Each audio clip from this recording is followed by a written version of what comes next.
perubahan apa yang beberapa tahun terakhir, 5 tahun atau 6 tahun terakhir ini, atau 5 tahun terakhir ya, itu yang memberikan dampak terhadap perubahan bisnis strategi yang diikuti dengan perubahan kebutuhan SDM.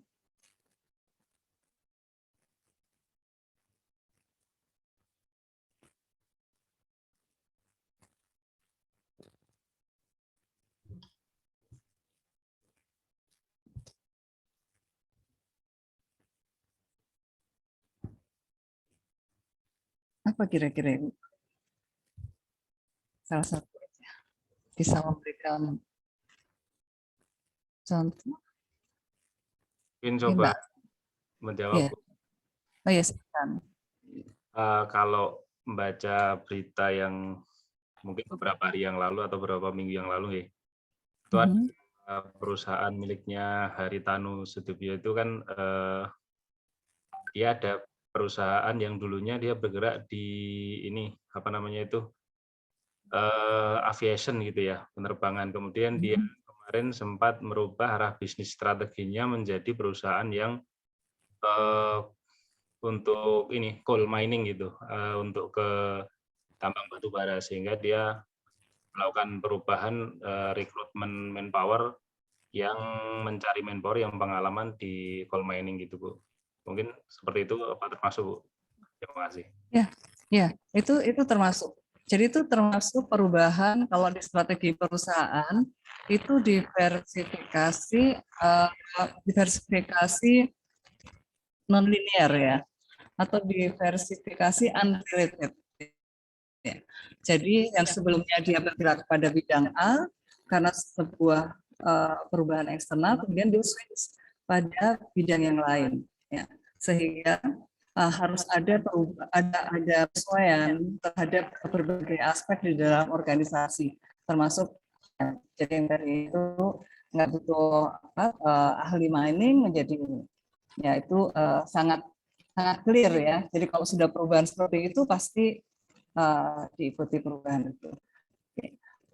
Itu sudah salah satu contoh dari aligning antara bisnis strategi dengan human resource. Itu baru kebutuhan ya. Nanti di dalam pengelolaannya kan ada siklus SDM mulai dari proses mendapatkannya ya. Kalau kita sudah identifikasi kebutuhannya adalah tenaga ahli di bidang mining. Seperti apa tenaga ahli itu? Nanti kemudian lebih detail, kemudian dilakukan proses rekrutmennya. Apakah rekrutmennya itu menggunakan metode open, close, referral atau macam-macam? Itu nanti akan tergantung juga kepada tingkat kebutuhannya. Baik, itu salah satu contoh. Kalau misalnya contoh yang kedua, kalau misalnya perusahaan, misalnya nih, bidangnya tetap, kemudian ada perubahan perubahan eksternal yang sebenarnya ini tahun 2000, dulu tahun 2010 kalau tidak salah. MEA itu kapan ya? Masih ingat nggak Bapak dan Ibu, teman-teman? Masyarakat Ekonomi Asia. 2014. 2014, 2015 sih, 2014, 2015. Kemudian 2020 waktu itu diperkirakan tahun 2020 itu sudah wood rate. Jadi tidak lagi masyarakat ASEAN, tetapi sudah global, itu sudah dunia gitu ya. Kalau ASEAN, masyarakat ekonomi ASEAN itu kan sebenarnya sebuah satu kesatuan. Jadi ada single market gitu yang di antara 10 negara tersebut. Sudah ada MOU atau agreement, general agreement dengan adanya MEA, maka tidak ada lagi batas antara negara itu dari sisi ekonomi. Mungkin bea, kemudian tidak ada lagi batasan. Nah itu yang dulu salah satu yang cukup juga merubah gitu ya kebutuhan dari SDM yang dikatakan oleh para user ya. Kira-kira dari yang sebelumnya ya. Waktu itu kalau kita ikuti perubahan kan mulai dari ACTA ya, ASEAN, China, China yang kita KAFTA ya, China ASEAN Free Trade Agreement. Ya. Waktu itu kan antara Cina dengan beberapa negara ini sudah ada free trade gitu, sehingga tidak boleh lagi kita melakukan proteksi terhadap produk-produk terhadap pasar kita ya, dari masuknya produk-produk China dan sebaliknya. Nah, waktu itu yang terjadi mungkin belum di SDM-nya, tetapi industrinya. Masih ingat nggak teman-teman Bapak dan Ibu? Mungkin kalau di BUMN tidak terasa ya, di konstruksi, di sektor energi, konstruksi, yang teman-teman ada ya, IT itu nggak terasa. Tapi di sektor manufaktur, waktu itu sangat terasa. Pada saat, kita ingat pada saat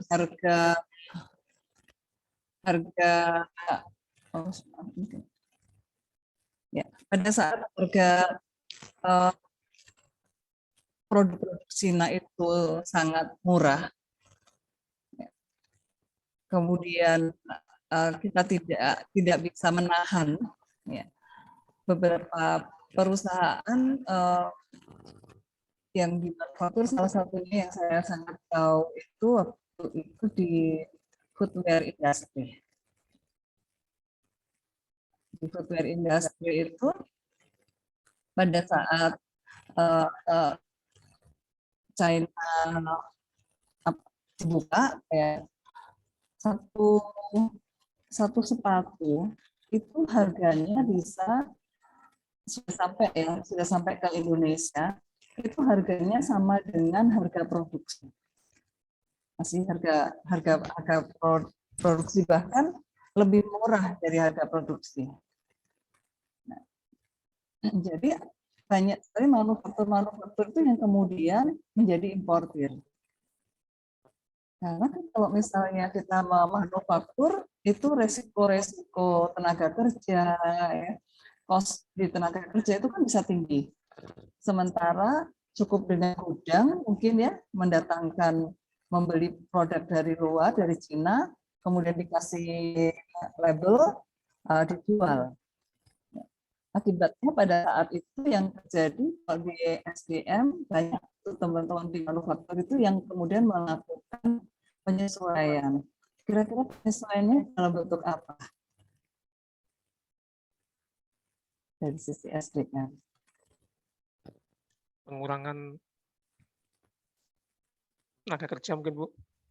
Ya, itu salah satunya dan banyak dilakukan. Ya, karena hitung-hitungannya sudah nggak masuk lagi. Ya, kalau sudah bisnis kan memang tujuannya adalah keuntungan ya. Kalau tidak disertai dengan sebuah idealisme atau sebuah regulasi begitu. Kalau di free market pasti buat apa repot-repot, ya, repot-repot harus mengelola orang sekian banyak, yang mungkin teman-teman juga merasakan gitu ya, kalau mengelola orang yang aneh-aneh apalagi gitu ya, itu kan repot ya. Belum kalau yang ada demo, ya, potensi manufaktur ini kan potensi demonya lumayan. Mungkin kalau dulu dengar kasus-kasus Makion yang hampir setiap tahun itu pasti ada begitu, pasti ada. Jadi pada saat ada produk yang sangat murah, perusahaan yang waktu itu contohnya di footwear itu nutup produksinya, merubah lantai produksi itu menjadi gudang. etalasenya tetap ada, tapi produknya tidak dibuat sendiri.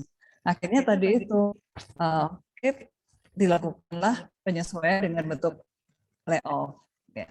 Layoff-nya pengurangannya tentu saja harus mengikuti peraturan ketenagakerjaan.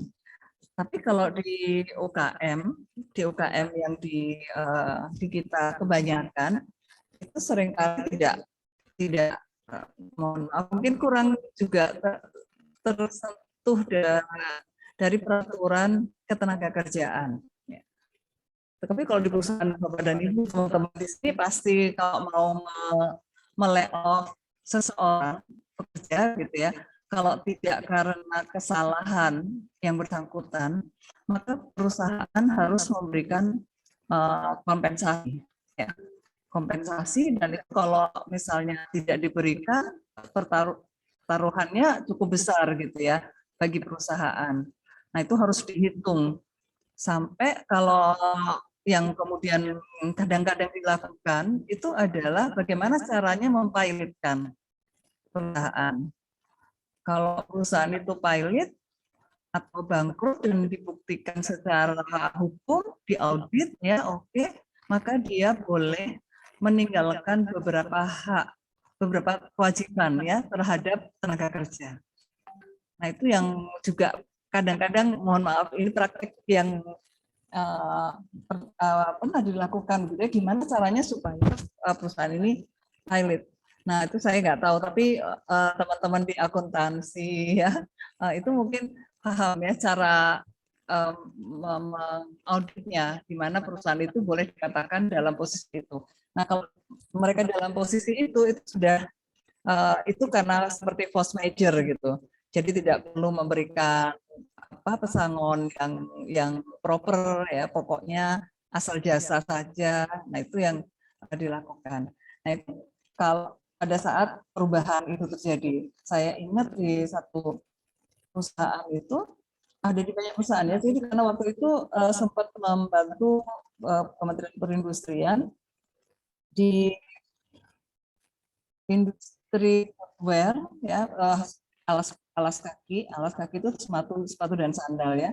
Dulu kan kita sangat cukup kuat ya di mana sentra-sentra itu, di kalau yang di daerah Jawa Barat Cibaduyut ya. Kemudian di Jawa Timur itu ada di Kodoro, ada di Mojokerto, ya Sidoarjo, Mojokerto, Magetan ya. Itu bisa tiarap itu ada produksinya karena dari pemerintah itu sebenarnya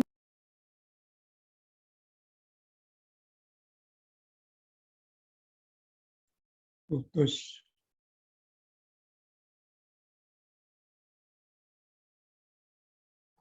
Ini Pak Busro jadi host sekarang. Ayo lanjutkan mengajar. Jadi bagaimana industri footwear? Sudah balik, Pak. Ya, siap.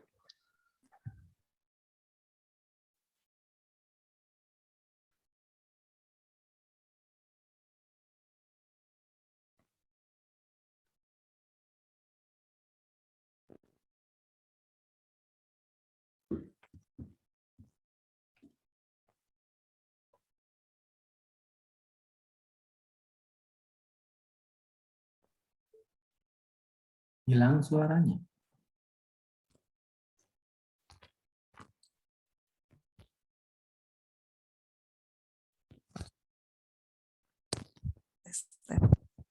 mohon maaf terpental ya.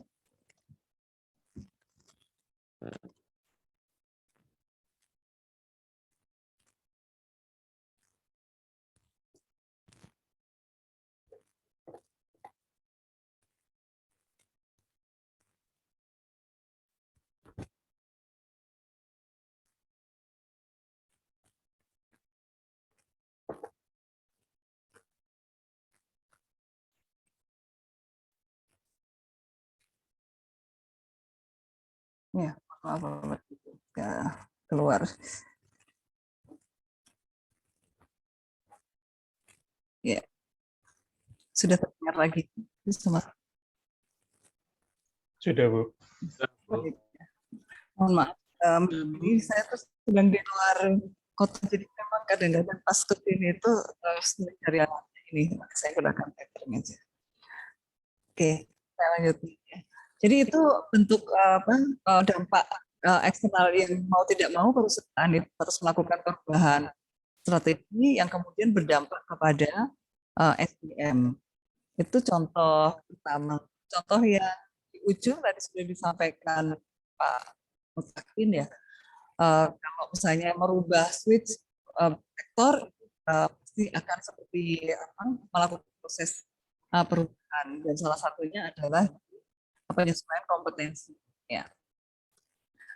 Satu lagi juga saya ingat sekali, kemudian perusahaan itu harus menyesuaikan, itu salah satunya adalah pada saat ada perubahan digital transformasi atau IoT ya, yang 4.0 yang itu juga teman-teman sangat merasakan mungkin ya, semuanya sudah ke aplikasi, sudah ke ini, sehingga kebutuhan terhadap SDM khususnya baik di level menengah maupun di level bawah ya. Mungkin kalau di level atas seperti di top management gitu tidak terlalu, tapi strateginya kan yang di manage proses itu harus berubah. Yang kemudian akan mendrive kebutuhan pada lini tengah dan bawah. Misalnya kalau yang di tengah itu akan dibutuhkan manajer-manajer yang begitu ya, yang kemudian bisa mengidentifikasi kebutuhan atas hal-hal tadi efisienkan dan diefektifkan dengan intervensi teknologi informasi misalnya. Nah, pada saat itu bisa, kemudian berikutnya kalau gitu siapa yang mengoperasikan ya, mengoperasikan dari aplikasi-aplikasi yang kemudian atau software-software yang dibeli gitu ya. Mungkin kalau dulu kalau kita tidak berubah maka akan kalah dengan pesaing, karena adanya IT itu memang memberikan efisiensi pada berbagai aspek ya. Satu contoh yang paling itu jelas di kecepatan ya, kecepatan pengolahan. Mungkin teman-teman kalau di kantor begitu, kalau dulu harus cari-cari, itu bisa dengan menggunakan aplikasi atau meningkatkan aplikasi ke MIS atau bahkan ke expert system gitu ya. Jadi kalau direktur begitu tinggal melihat beberapa dashboard ya, kemudian kepingin apa-apa itu sudah ada alternatif.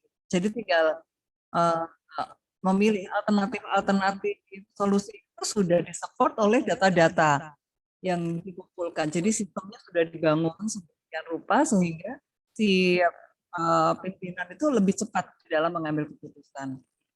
Nah, itu kan di atas ya. Kalau di atas kan tetap dari sisi ya, kapasitas pengambilan keputusan itu kan tetap ya.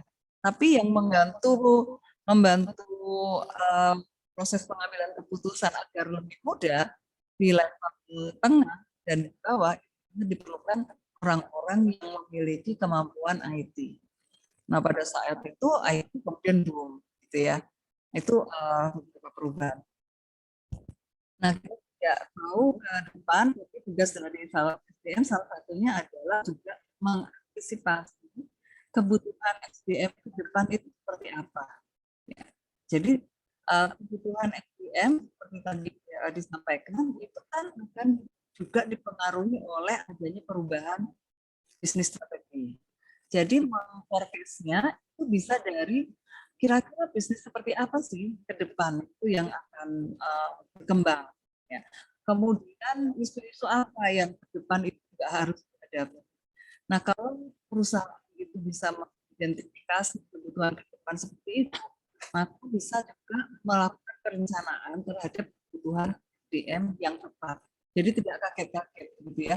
Kalau misalnya perusahaan yang tidak antisipatif, itu perubahan itu sudah beres. Yang pernah saat CEO-nya Pak Khairul Tanjung itu sharing di dalam sebuah di kuliah kami undang gitu ya. Jadi ternyata sudah mengantisipasi kondisi saat ini yang waktu IT 10 tahun yang lalu. Jadi pada saat itu sudah disiapkan SDM yang memiliki yang mungkin sama yang lain itu ngapain sih kok nyiapin seperti itu ya. Nah, itu kemampuan memprediksi ke depan. Yang seperti itu juga sebenarnya menjadi tugas dari Human Resource Unit. Tapi bagaimana cara mendefinisikan Human Resource Unit tidak bisa bekerja sendiri, tetapi pasti melalui koordinasi begitu ya, dan salah satu yang juga akan sangat memberikan support itu adalah para manajer unit ya, atau manajer. Jadi kalau saya nanti atau coba di data ini sampai selesai, kita kemarin sudah sampai sembilan ya, sampai bagaimana mengawal SDM mulai bagaimana mendapatkan sampai dengan pensiun dengan bahagia ya, dengan bahagia dan kinerja perusahaan yang terbaik, orang yang adalah orang-orang yang terbaik, dan mestinya yang ada pasti yang terbaik, karena pada saat kita melakukan rekrutmen itu kan sudah memilih ya. Kalau di perjalanan itu kok ada performanya itu jelek, turun ya, ada dua kemungkinan, apakah rekrutmennya salah atau manajemen di tengahnya itu yang tidak mampu mempertahankan motivasi dari SDM yang tentunya itu sudah direkrut dengan proses ya, itu sebagai atau tadi itu yang kedua mungkin saja ada ketidaktepatan dalam proses rekrutmen gitu ya, sehingga baru dirasakan pada saat berjalan. Nah, hal itu kan tidak diinginkan. Oleh karena itu, mulai dari awal itu harus dipersiapkan dengan baik, karena atau mendapatkan SDM itu menentukan tahapan-tahapan.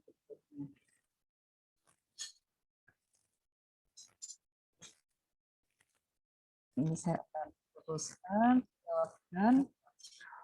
Kalau manajemen proses, kaitannya SDM di manajemen proses, ini kan sederhananya kalau manajemen itu mulai dari planning, organizing, staffing, kemudian sampai controller atau PDCA. Ya.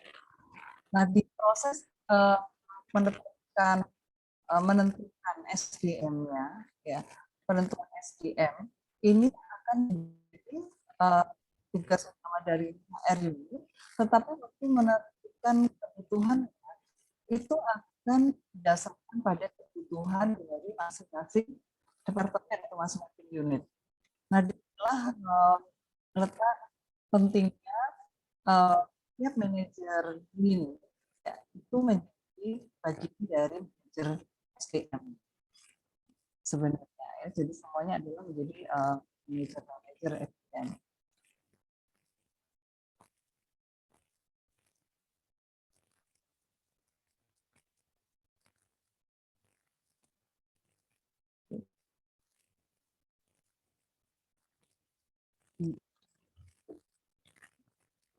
Jadi perubahan human resource management itu semakin, jadi kalau dulu lebih mengarah kepada bagaimana kita sempat diskusikan personal human resource capital ya. Kalau pada saat itu fokusnya adalah mencari di SDM itu dicari yang administratifnya bagus, jadi secara administrasi ya, untuk menata SDM dari administrasi. Tetapi ke depan SDM-nya akan bisa menjadi agen-agen perubahan. Jadi bagaimana kita bisa menyiapkan SDM itu menjadi agen perubahan ya. Karena kalau di siklus yang pada saat itu sudah mampu mengelola SDM dari mulai develop sistemnya, ya. Kemudian kalau semua sudah berada dalam satu yang puas, ya, jadi manajemen kinerjanya bagus, semuanya sudah sama. Pada saat itulah perubahan itu akan mudah untuk dilakukan karena semua sudah berada dalam satu visi, ya, satu hati, gitu ya. Jadi pada saat akan dilakukan perubahan sudah tidak sulit lagi dilakukan. Nah, itu perlu disiapkan.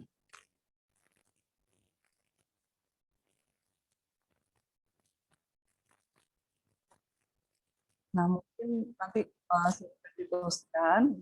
Ini hanya sebenarnya file atau PPT yang pertama ini adalah semacam introduksi bagaimana tren dari human resource management dibandingkan dulu dengan sekarang, beberapa isu yang kemudian kita akan berubah, misalnya isu dengan era yang sekarang, di mana digitalisasi itu sudah, ya, kita tidak bisa hindari, ya. Jadi kalau dalam pengelolaan SDM, misalnya di proses rekrutmen, gitu ya, kita sudah mudah untuk men-tes seseorang itu jejak digitalnya itu kan bisa dicari, ya.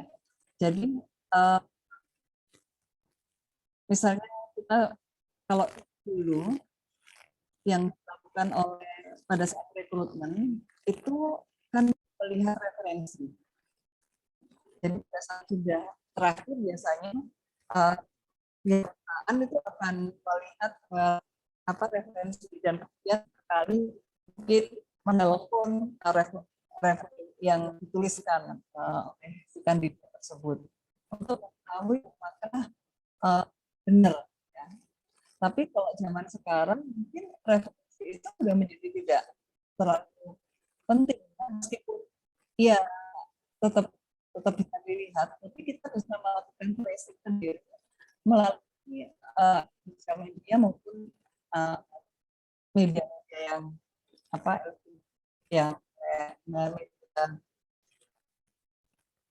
internet, ya, ataupun sekarang Instagram yang misalnya kita melihat itu dulu tracknya seperti ini, itu cocok tidak dengan apa yang dibutuhkan dari expertnya, ya. Kalau menurut kan kita harus bisa mendefinisikan skill dan attitude, ya. Nah, itu bisa di-trace melalui digital.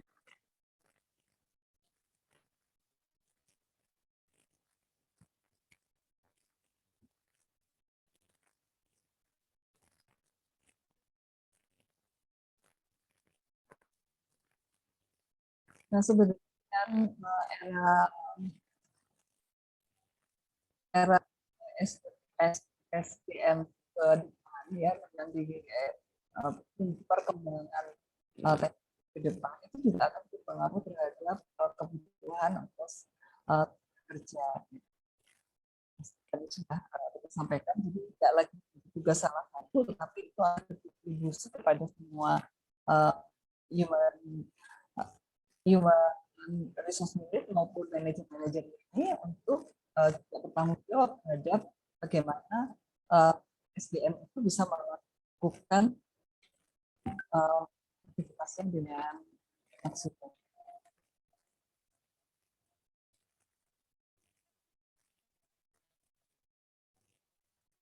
Jadi mungkin yang ujung di sini salah satu yang menjadi fokus adalah bagaimana kita bisa membangun sebuah sistem kinerja yang mampu meningkatkan performance dari employee dan juga akan menggerakkan organisasi. Dan mana itu dilakukan kalau kita bisa melakukan deployment dengan baik dari strategi bisnis kepada ke level operasional, dia bisa mengisikan bagaimana cara performance dari individu yang ada di unit. Ini saya ini suaranya di double, jadi saya mau kalau double itu ada ketidaknyamanan tolong di dalam mendengarkan. Saya coba berganti sebentar. Saya coba cari lagi.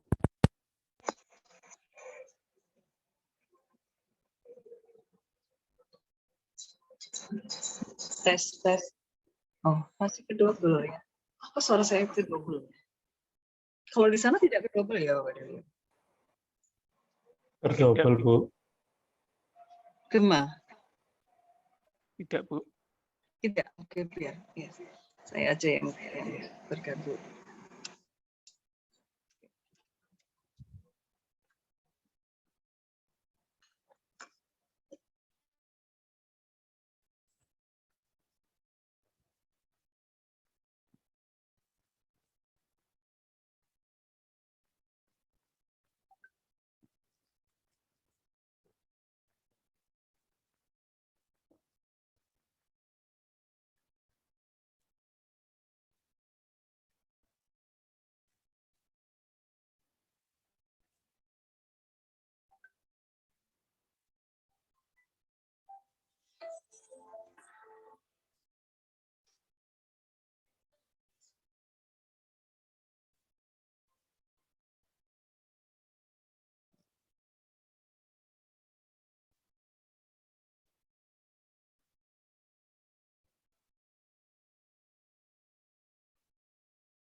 Sepertinya suaranya hilang.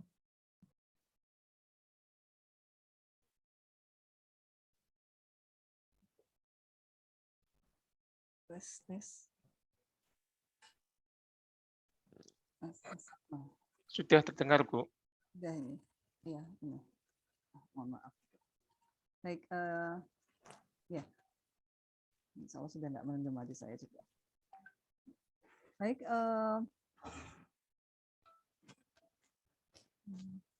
saya minta izin sebentar.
Baik, saya izin share screen lagi.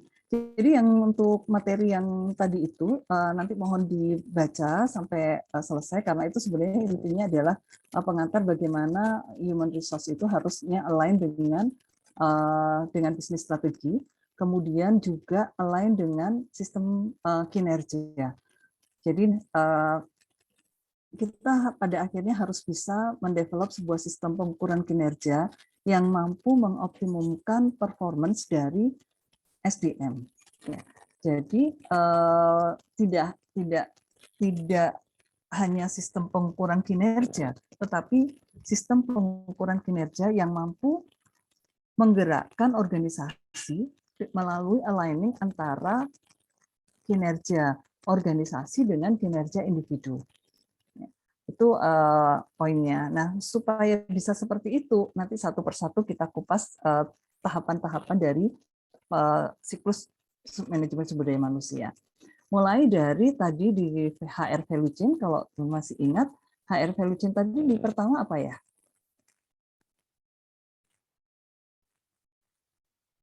Attract, Ibu. Attract. How to attract high performing workforce ya. Bagaimana mendapatkan SDM yang terbaik itu sangat menentukan awalan dari sebuah proses manajemen sumber daya manusia. Nah, bagaimana supaya kita bisa mendapatkan dengan tepat ya? Maka yang perlu dilakukan pertama adalah melakukan, kalau perusahaan itu ongoing, melakukan analisa kebutuhan ya, analisa kebutuhan dulu.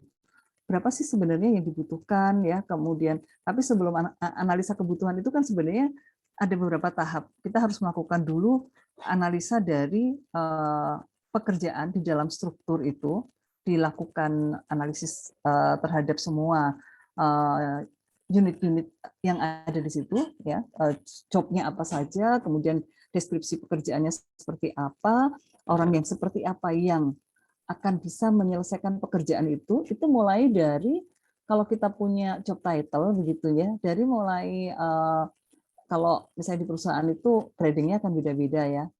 Misalnya grading yang paling tinggi levelnya itu direktur sampai ke level operator ya. Di setiap, kalau di struktur organisasi, di setiap kotak-kotak, satu kotak itu kan mungkin misalnya kotak itu katakan supervisor, itu akan ada beberapa supervisor misalnya. Nah, kita harus bisa mendefinisikan terlebih dahulu apa sih job desk-nya dan apa job spec-nya. Kemudian setelah sudah punya analisa job analysis kita lakukan, kemudian melakukan evaluasi terhadap kebutuhan. Kalau perusahaan itu baru berdiri, ya mungkin itu semacam feasibility study ya. Kita melakukan feasibility study, salah satunya kan sebenarnya kebutuhan SDM. Tapi kalau misalnya perusahaan itu di dalam ongoing begitu ya, sebuah perusahaan yang, maka analisa jabatan itu seyogyanya dilakukan secara periodik. Karena tadi itu pada saat ada perubahan-perubahan, ada kemungkinan terjadi perubahan kebutuhan. Nah, analisa kebutuhan itu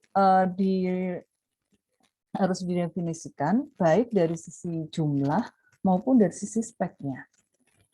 Nah, bagaimana atau tahapan apa di dalam sebuah manajemen sumber daya manusia yang menghasilkan informasi itu yang sering kita sebut dengan job analysis ya. Jadi di job analysis itu akan menghasilkan beberapa itu di materi yang kedua. Oke, saya akan share screen untuk yang job analysis.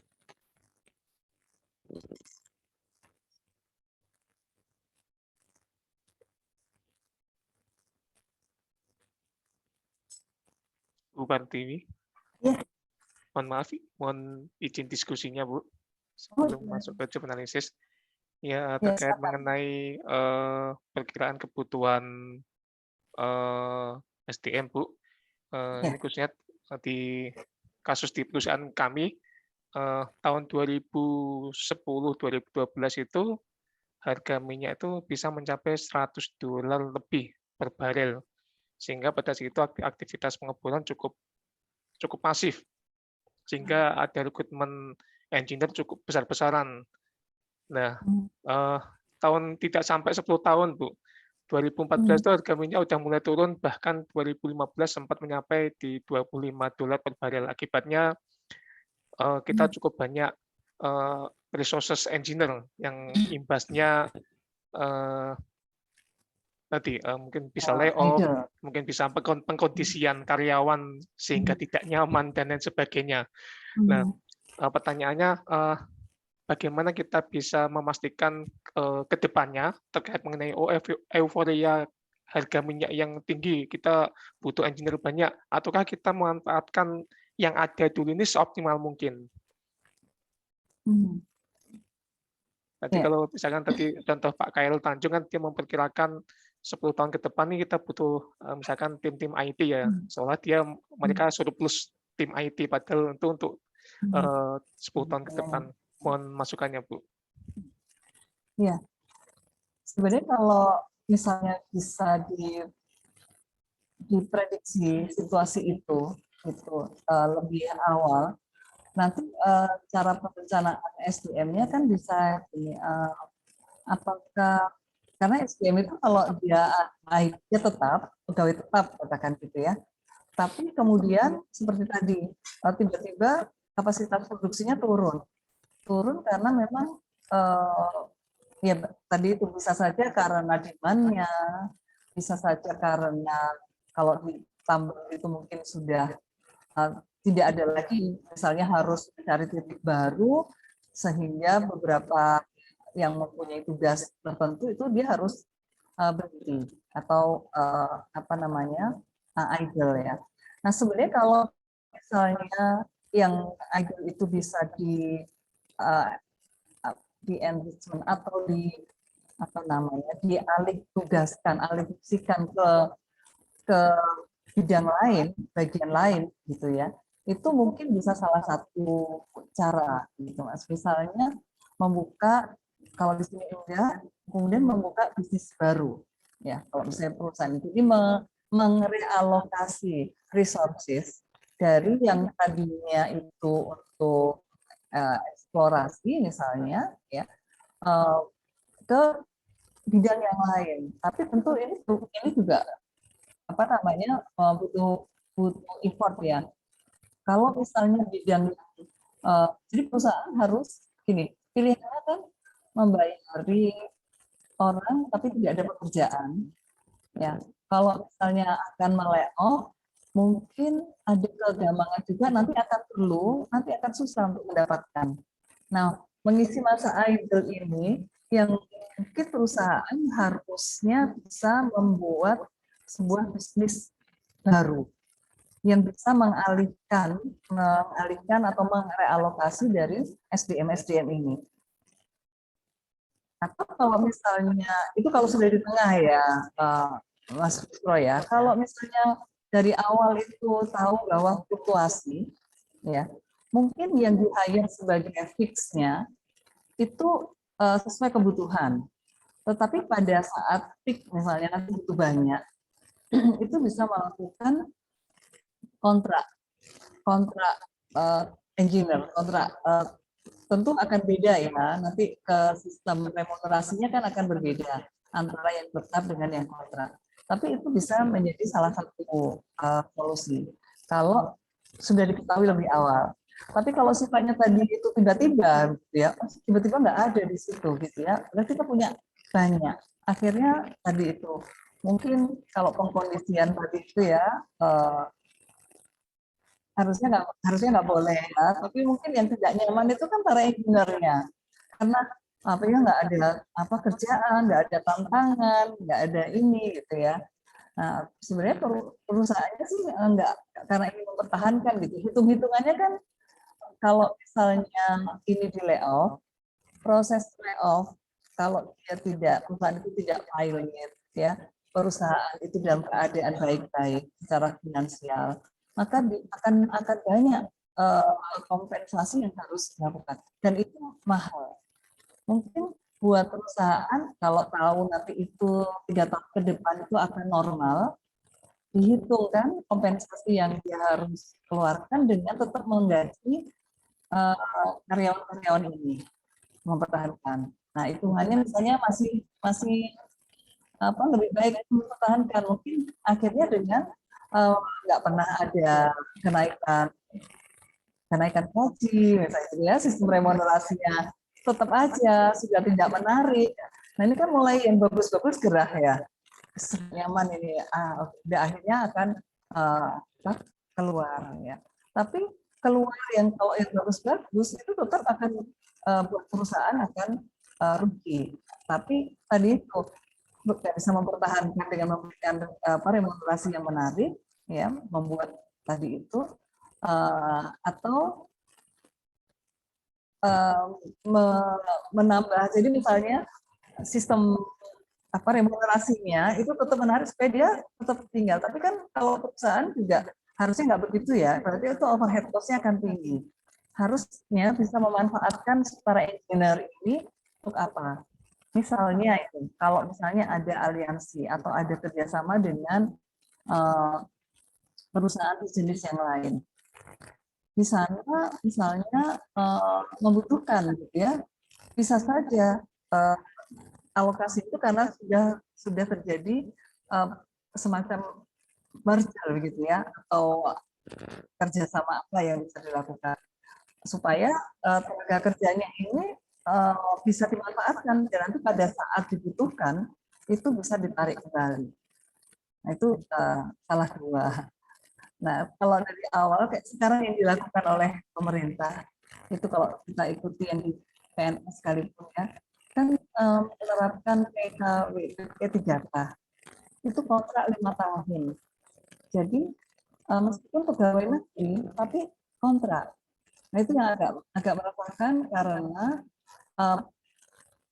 mindset kita terhadap PNS itu kan tetap sampai pensiun, sampai ini ya. Jadi itu membuat gundah gulana. Tapi mungkin pemerintah melihatnya seperti itu, high cost ya. Maksudnya kita usia kalau hitung-hitungan gitu ya. Makanya dulu itu kan kenapa banyak orang terutama dari Indonesia itu kepingin pegawai negeri ya, karena nanti sampai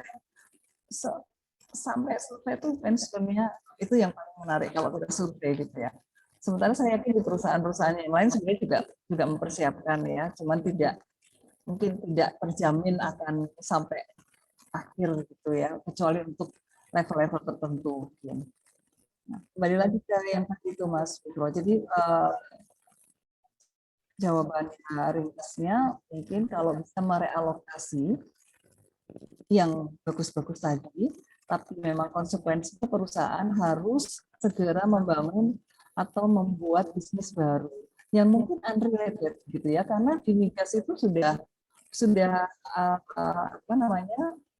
nggak, kalau tadi contohnya ya harganya kemudian tinggi gitu ya, sehingga kemampuan produksinya mungkin menjadi rendah karena cost-nya tinggi. Akhirnya meskipun misalkan sebenarnya ada potensi untuk melakukan, tapi karena investasi terlalu mahal, jadi hold dulu, gitu kan, ditahan dulu.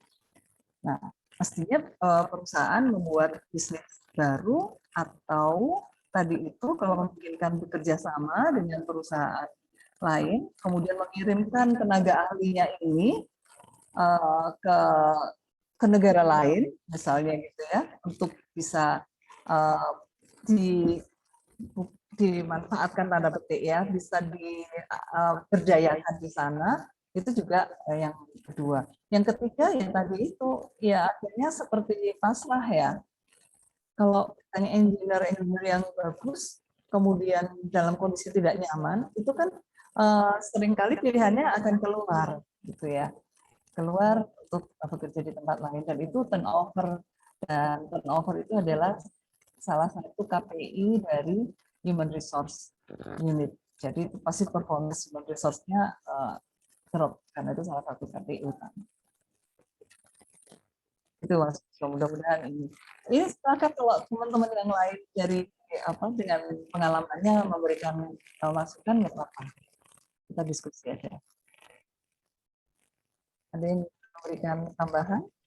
Mungkin ada yang pengalaman di tengah jalan tiba-tiba ada perubahan yang kemudian seperti ideal. Jadi kalau kita hitung workload-nya itu mungkin menjadi underload gitu ya.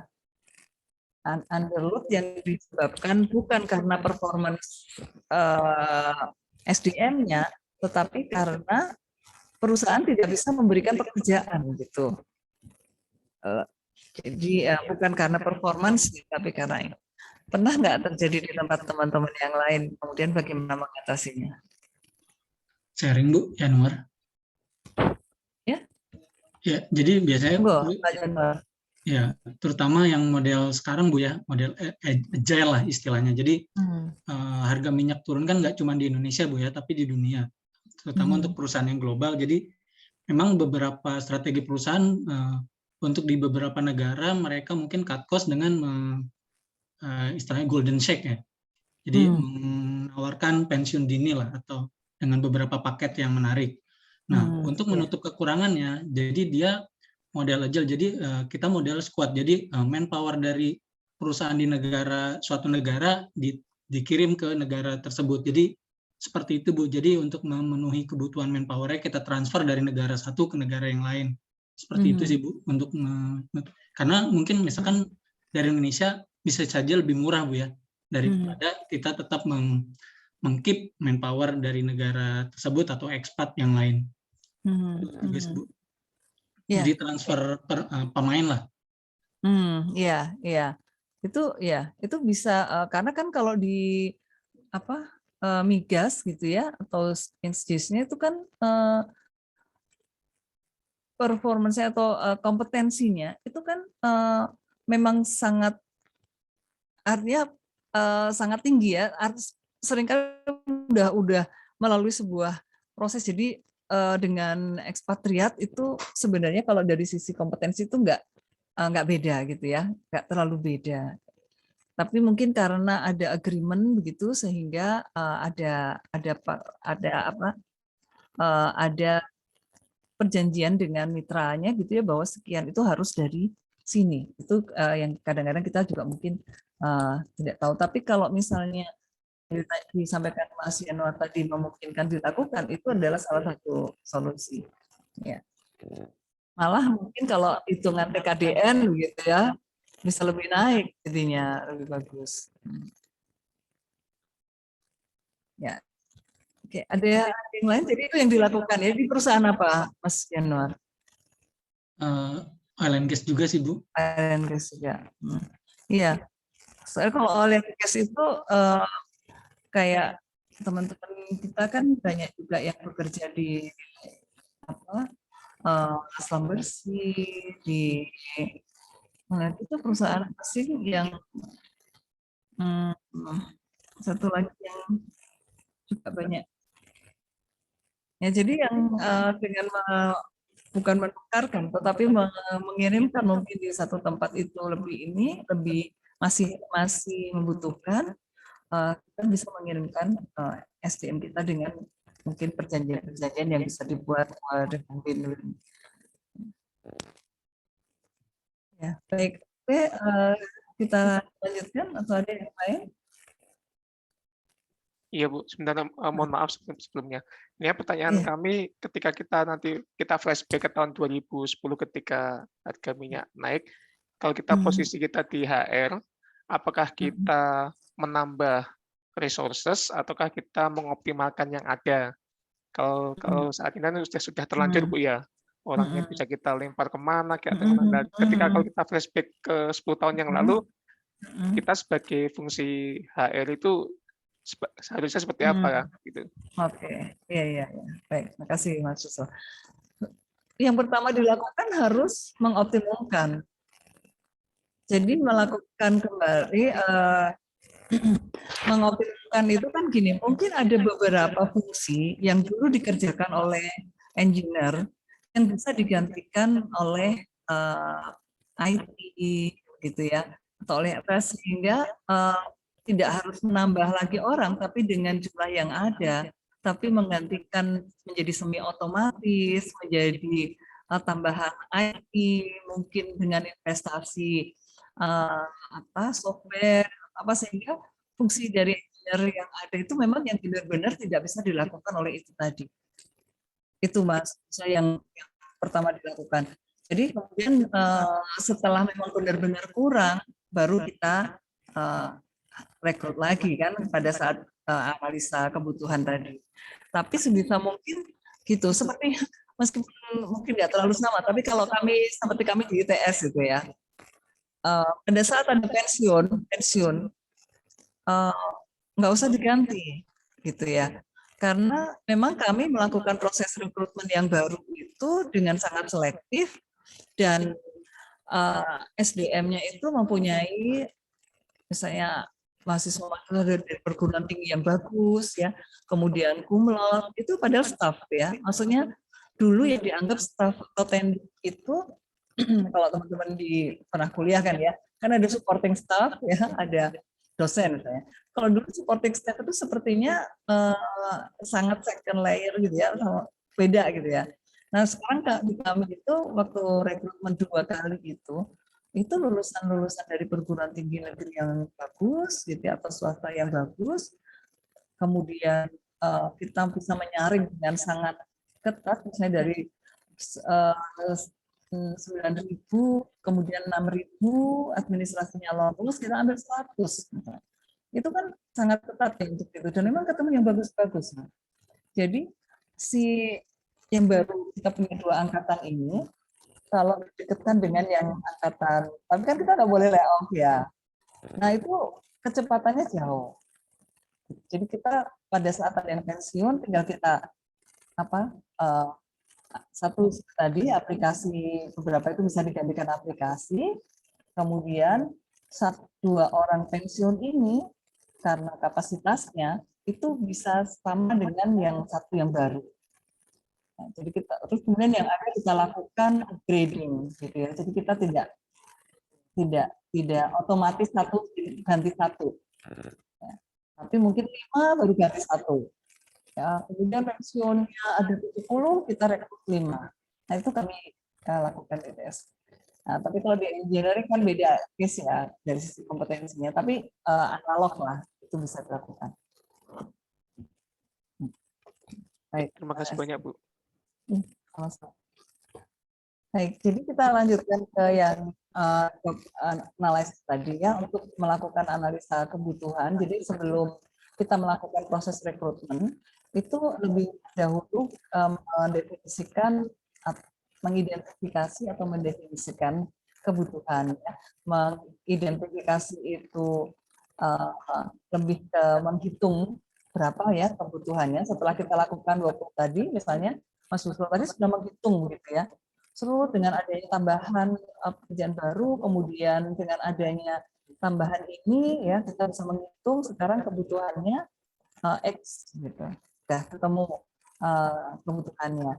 Kemudian yang seperti apa di-define gitu ya, kebutuhan SDM itu khususnya misalnya terkait attitude ya, tidak lagi orang yang, tapi harus yang harus yang ini, mungkin kita nambahin beberapa atribut gitu ya, yang relevan dengan kebutuhan SDM yang akan datang.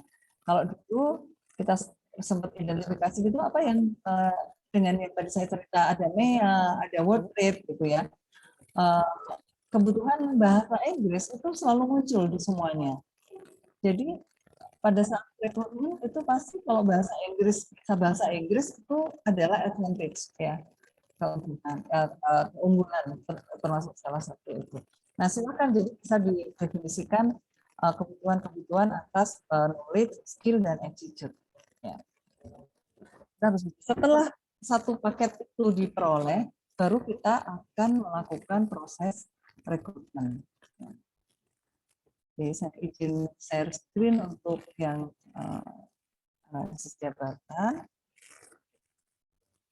Ini juga kita cepat saja karena saya yakin semuanya sudah mengenal dengan baik ya. Nah, tinggal mungkin poinnya saja. Jadi seperti tadi job analysis ini kan sebenarnya untuk menentukan kebutuhan. Jadi kalau di dalam model yang linear ini ya, yang bukan plus model linear ini itu termasuk di dalam resourcing strategi. Jadi bagaimana kita mendapatkan SDM, jadi mulai dari analisa jabatan. Ada 2 hal utama di dalam job analysis yang dilakukan, ya. Kalau misalnya ini struktur, gitu ya, posisi-posisi ini kan harus diisi. Siapa sih yang akan mengisi, ya, speknya seperti apa, itu dibutuhkan dalam job analysis. Nah, nanti dari job analysis itu akan dihasilkan ini, pekerjaan apa saja yang kita sebut dengan job desk, ya. Kemudian kriteria untuk kriteria seperti apakah dari orang itu yang mampu menyelesaikan tugas yang nomor 1 tadi itu dengan baik. Kemudian dari sana kita bisa mendapatkan 3 atribut ini. Knowledge yang dibutuhkan, skill, dan ability. Ya, seperti yang tadi kita sudah singgung. Nah, tipe dari job analysis itu ada 2. Yang tadi kalau kita mau melihat jobnya, maka yang kita akan amati dalam proses job analysis itu adalah pekerjaannya. Apa saja sih yang dikerjakan? Oh, satu, dia harus mampu memasang ini, memasang tools, ya, atau menyiapkan tools dulu, kemudian memasak, men-set up, mengoperasikan, kemudian melakukan penyimpanan, pelepasan toolsnya, perawatan, ya, itu didefinisikan. Jadi job dari salah satu pekerjaan itu detail diamati. Nah, kemudian yang kedua, tipe kalau kita ingin melihat orangnya, apa sih yang dikerjakan, kemudian kalau kayak gitu berarti skill apa yang dibutuhkan. Jadi kalau kita lihat ada 2 tipe di sini. Yang kalau worker oriented yang diamati itu adalah orangnya. Kalau job oriented adalah pekerjaannya. Tapi keduanya ini nanti akan diperlukan, ya. Di worker oriented kita bisa dapatkan speknya, di job oriented kita bisa dapatkan job desk-nya. Jadi sebenarnya 2 inilah yang menjadi aspek utama di dalam job analysis. Kita bisa mendefinisikan pekerjaan, kita bisa menentukan spesifikasi dari orangnya. Jadi spesifikasi itu adalah daftar kebutuhan atas knowledge, skill, ability, and other characteristic. Atau sering juga disebut KSA biasa atau KSA OS gitu ya. Nah, nanti silahkan teman-teman juga bisa membaca lebih lanjut ya. Kalau kita akan berdasarkan worker oriented ya, itu apa yang harus diamati. Kalau untuk job oriented apa yang harus diamati ya. Kemudian ada beberapa cara mendapatkan informasi tersebut ya. Beberapa metode itu juga nanti akan ada di sini. Yang juga perlu untuk diamati di dalam mengevaluasi pekerjaan ya, baik pada pekerjaannya maupun pada orangnya adalah kita harus mampu menyatakan apa sih yang menjadi standar performance dari pekerjaan itu. Jadi kalau misalnya tukang bubut ya, tidak hanya dia bisa membubut gitu ya, tapi dia bisa membubut sampai hasil kerja yang seperti apa. Nah, itu perlu dinyatakan sebagai performance standar. Performance standar inilah yang nanti akan kita gunakan salah satunya untuk mendefinisikan KPI individu dari pekerja tersebut. Ya, jadi harus didefinisikan. Dan biasanya pendefinisian itu bisa dilakukan melalui proses sekalian atau sekaligus pada saat kita melakukan job analysis dengan evaluasi pekerjaannya. Oke, ternyata ini harus presisi seperti ini. Kalau nggak presisi nanti tidak akan bisa dijual atau tidak bisa masuk ke proses tahapan berikutnya. Ini harus dilakukan.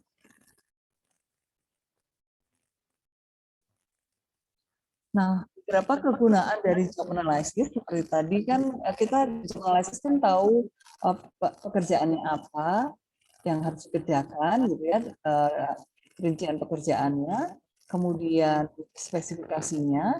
Jadi dari rincian pekerjaan, spesifikasi, kemudian ditambah 1 tahapan lagi melakukan workload analysis, kemudian kita akan bisa menentukan berapa sih jumlah yang dibutuhkan dan seperti apa yang dibutuhkan.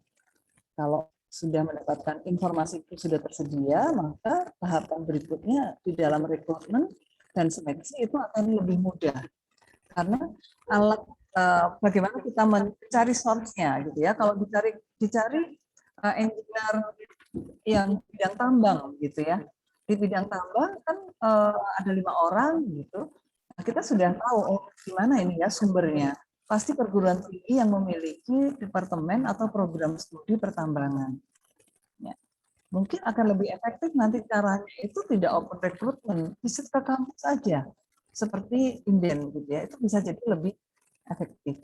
Atau mendatangi job fair di kampus-kampus. Kalau kebutuhannya adalah fresh graduate, itu akan lebih efektif. Langsung bisa milih gitu ya. Kalau di job fair gitu kan para user itu udah seperti raja gitu ya, bisa memilih para kandidat yang terbaik. Itu bisa, atau bisa saja kalau misalnya enggak tanda petik tidak mau ingin memberikan peluang juga dari semuanya, langsung open recruitment. Kalau sekarang kan relatif mudah ya karena IT ya, jadi untuk menjangkau banyak source sumber itu bisa dilakukan melalui online system ya. Kalau zaman dulu ya dulu kalau saya pasti 30 tahun yang lalu waktu ikut seleksi di Astra ya di perguruan tinggi itu satu hall gitu ya, kemudian tahun kedua langsung dari 1000 itu tinggal 300, habis itu tinggal 100, habis itu tinggal 50 interview user.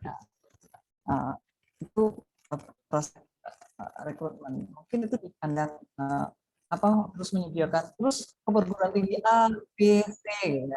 Kalau sekarang teman-teman kan tinggal upload aja di website ya, kemudian dibuka kalau si BUMN sekarang holding ya, jadi promosinya jadi satu ya BUMN. Misalnya untuk yang mining, untuk yang selain mining, farmasi ya, holdingnya itu pembagiannya. Ya, kan jadi satu ya proses promosinya itu menjadi lebih efisien mungkin dari sisi cost ya. Kemudian tetap bisa banyak kandidat akan apply, kemudian kita bisa melakukan, jadi tidak harus menyediakan tempat, kemudian mungkin pergi ke lokasi-lokasi perguruan tinggi yang kita incar itu, kemudian menyediakan online itu akan lebih efisien. Tapi berapa yang dibutuhkan dan speknya seperti apa yang akan bermanfaat atau yang memang harus dijadikan sebagai acuan pada saat kita membuat sistem rekrutmen dan tahap seleksi untuk soalnya gitu ya. Kalau misalnya kita butuh ini, apa yang bentuk ujiannya seperti apa ya, supaya bisa mendapatkan yang terbaik. Itu yang pertama. Kemudian yang kedua, dari hasil job analysis ini juga bisa dimanfaatkan atau digunakan untuk mendesain sistem performance. Kan tadi ada performance standar ya. Jadi pada saat nanti kita membangun sistem pengukuran kinerja, itu bisa didasarkan, atau bukan bisa, harus didasarkan pada standar-standar pekerjaan yang dimiliki oleh pekerja tersebut, pegawai tersebut. Jadi sangat bermanfaat untuk mendesain sistem kinerja, khususnya di performance individu. Ya. Kalau di performance organisasi itu akan diturunkan dari visi misi, strateginya, ya, kemudian KPI dari perusahaan diturunkan, cascading sampai ke level terkecil. Tapi sistem kinerja individu ini nanti kita kalau di employee performance di belakang nanti kita akan bahas bagaimana sih menetapkan KPI individu yang align dengan organisasi. Baik, ini kira-kira teman-teman semua ya, kalau nanti silakan dibaca sampai akhir ya, juga kompensasi, training, jadi sangat penting sekali fungsi dari atau manfaat dari job analysis kalau kita lakukan dengan sangat baik, karena itu akan menjadi informasi yang baik di dalam melaksanakan rekrutmen, membangun sistem kinerja, menentukan kompensasinya, dan juga mengembangkan SDM-nya ya pada saat ada gap antara spek yang dibutuhkan dengan yang dimiliki. Gitu. Kadang-kadang kita dalam proses rekrutmen tidak bisa fit, gitu ya, tidak bisa fit, tapi kita akan memilih yang terbaik meskipun ada gap kompetensi dari yang dibutuhkan.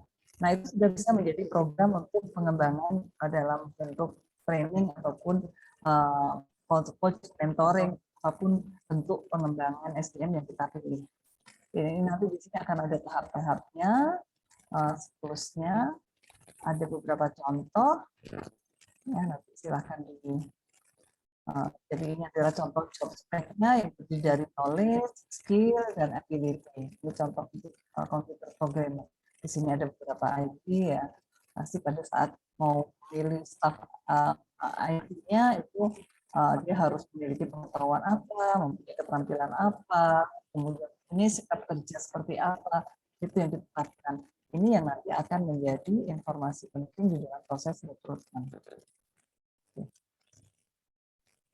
Selanjutnya di dalam slide di dalam materi PPT ini juga ada beberapa metode yang bisa digunakan atau bisa diaplikasikan di dalam melakukan job analysis. Bisa interview, bisa melalui kuesioner, bisa observasi langsung dengan mendatangi tempat bekerja, kemudian kita melihat, mengamati, ya, mencatat, ya, atau dengan memperhatikan log dari pegawai. Kalau dia apa saja sih pekerjaannya dari di sistemnya itu memang setiap pekerja harus menulis logbook apa yang dikerjakan. Nah dari situ kalau penulisannya bagus, tapi rata-rata kalau di Indonesia itu mungkin sekali awal-awal gitu rajin gitu ya. Tapi pas sudah terakhir idem gitu ya. Menjadi sudah tidak informatif lagi ya. Tapi nggak boleh sudon ya. Mungkin memang perlu dari atasan untuk selalu mengingatkan. Nah kalau bagus logbooknya itu bisa kita pakai untuk job analysis. Kemudian juga menggunakan quantitative job analysis teknik. Silahkan nanti dibaca di sini sampai selesai. Ini metode-metode tinggal dibaca aja. Baik, saya pikir ini sedikit terkait analysis. Kemudian minggu depan kita bisa masuk ke rekrutmen. Sebelum minggu depan kita akan bahas tugas untuk review-nya ya, jurnal review-nya, supaya ada waktu cukup. Karena nanti di minggu ke-6, 7 itu akan presentasi, kemudian minggu ke-8 kita akan kuis. Untuk materi-materi kita percepat karena dengan harapan teman-teman bisa membaca kembali di rumah atau mungkin juga berdiskusikan ya. Saya pikir karena sudah mengalami keseharian akan lebih mudah untuk melakukan penyerapan. Baik, saya pikir karena waktunya sudah jam 20.12, sekali lagi mohon maaf untuk waktunya banyak terinterupsi karena beberapa hal yang kita melipat sudah terlibat lagi. Oke, untuk absen juga tadi saya bukakan.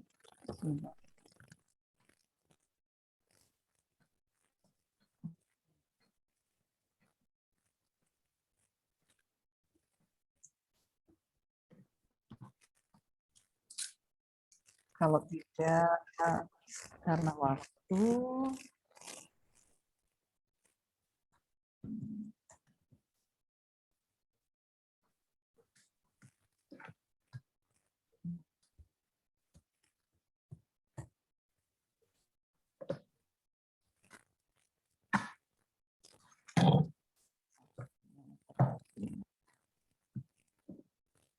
baik.